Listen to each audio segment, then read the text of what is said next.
और अब आपको बताते हैं कि किस किस के कागजात नामजदगी मंजूर हो गए हैं। लाहौर NA 130 से मुस्लिम लीग नून के कायद मियां मोहम्मद नवाज शरीफ के कागजात नामजदगी मंजूर हो गए।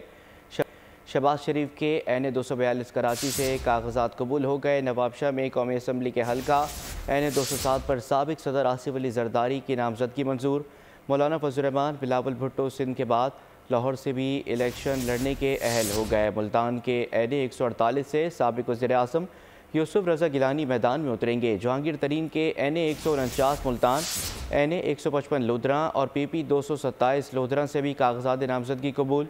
मुल्तान से मखदूम जावेद हाशमी और दीवान आशिक बुखारी और अब्बास बप्पी, तैमूर महर, सिकंदर बुसन, आमिर डोगर, अहमद हुसैन डेहड़ कामयाब, आबिद शेर अली और फ़ारूक हबीब, अमीर मकाम, अमीर हैदर हुती समेत मुस्तफ़ा कमाल, फ़ारूक सत्तार के नाम भी कागजात नामजदगी मंजूर होने वालों की फहरिस्त में शामिल। सब्सक्राइब करें और बेल दबाएं ताकि कोई खबर रह न जाए।